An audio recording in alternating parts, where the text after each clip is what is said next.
Hello friends.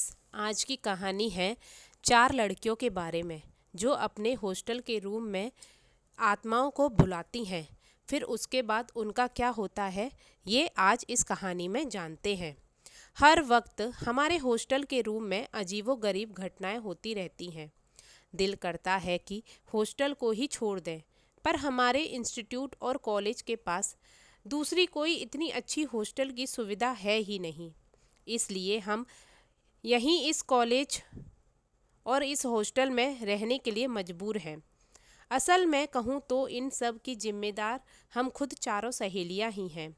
आज भी मुझे याद है वह दिन जब कुनिका ने रविवार को दोपहर में मैगी बनाई थी और उसने कहा कि आज कुछ तूफ़ानी करते हैं। रानी और ज्योति पूछने लगे कि क्या करें कहो। तो कुनिका बोली कि इंटरनेट से एक ऐसी वेबसाइट का पता किया है जिसमें खुदकुशी करके मरे हुए और अकाल मृत्यु से मारे गए लोगों की आत्माओं को बुलाने का तरीका बताया गया है। मैंने रानी से कहा और ज्योति ने उसे पूछा कि आत्माओं को बुलाकर करेंगे क्या। कुनिका ने कहा कि हम वीडियो रिकॉर्ड करेंगे और रियल में आत्मा का वीडियो बन गया तो रातों रात यूट्यूब पर अपलोड करके स्टार बन जाएंगे और वीडियो मोनेटाइज कर लेंगे तो उससे अच्छी खासी इनकम भी हो जाएगी। पूरे साल का पढ़ाई का खर्चा भी निकल आएगा। कुनिका की बातें सुनकर हम तीनों भी तैयार हो गए। हम चारों ने फ़ौरन उन वेबसाइट से डिटेल्स लेकर हैंडीकैप कैमरा निकाला और आत्माओं को बुलाने का सारा तामझाम सजा लिया और यह चर्चा करने लगी कि किसकी आत्मा को पहले बुलाया जाए।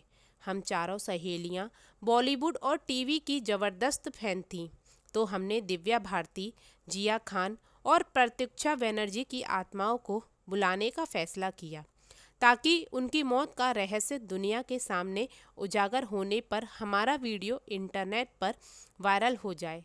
रात के 3 बजे पूरी सामग्री सजा कर मैं, ज्योति, कुनिका और रानी तैयार हो गईं। हमने पहले प्रतीक्षा बनर्जी की आत्मा को बुलाने के लिए मंत्रोच्चार शुरू किए। अचानक किसी लड़की ने जोर जोर से रोने और कराहने की आवाज़ें आने लगी। हमारी धड़कनें तेज होने लगी। माहौल में गर्माहट आ गई। पूनम की रात होते हुए वहाँ घोर अंधेरा छा गया और पायल खनक खनक की आवाज़ आने लगी। हमने मुड़कर देखा तो एक काली परछाई हमारे पास खड़ी थी। वह हमारा हमारा जोश ठंडा हो चुका था, क्योंकि वह आत्मा प्रतीक्षा बनर्जी की तो नहीं लग रही थी। हमने उस परछाई से बात करने की कोशिश की, पर वह कुछ नहीं बोली, बस डरावनी आवाज़ें निकालती वहीं खड़ी रही। हमें लगा कि वह अपने आप वापस चली जाएगी और हम जिया खान और दिव्या भारती की आत्मा को बुलाने का आह्वान करने लगे।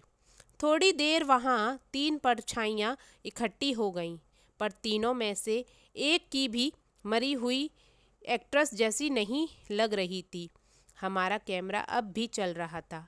हमारे किसी भी सवाल का जवाब उनमें से किसी भी आत्मा ने नहीं दिया। हम अब इस खेल से ऊबने लगे थे। हमने फौरन बत्ती जला दी और जो हुआ उसे देखकर हमारी रूह कांप गई। उजाला होते ही वह तीनों आत्माएं विकराल प्रेत जैसी दिखने लगी और एक दूसरे से मारपीट करने लगी और एक दूजे का मांस नोचने लगी। परछाई से प्रेत बनी इन आत्माओं की लड़ाई देखकर और चीख की चित्कार सुनकर हमारे पसीने छूट गए।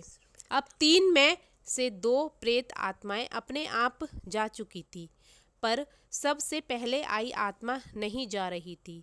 यह वो आत्मा थी जिसे हम प्रतीक्षा बनर्जी की आत्मा समझ रहे थे। पीछे से बुलाई हुई दोनों आत्माओं ने प्रतीक्षा वाली प्रेत आत्मा को बहुत बुरे तरीके से घायल किया था। वह चल भी नहीं पा रही थी। खून और मांस से सनी हुई वह प्रेत आत्मा आज भी हमारे हॉस्टल रूम में ही घूमती रहती है। हमें पता नहीं कि आगे क्या होगा, पर हर रात वह हमारे कमरे के कोने में खड़ी हो कर रोती रहती है और कभी कभी चीख पुकार भी करती है।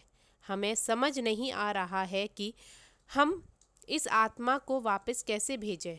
शायद हमसे बहुत बड़ी गलती हो गई है। हमें परलोक में भटकने वाली आत्माओं का संपर्क करना ही नहीं चाहिए था। हम चारों सहेलियों के हमारे अनुभव ने हमें एक बात सिखा दी है कि ऐसा ज़रूरी नहीं है कि जिस आत्मा का आवाहन किया जाए वही आएगी, और अगर किस्मत से वह आ भी गई तो हमसे बात करेगी या नहीं यह पता नहीं, और अगर उससे बात की तो वह हमें नुकसान पहुंचाएगी कि बिना बिना वापस नहीं जाएगी।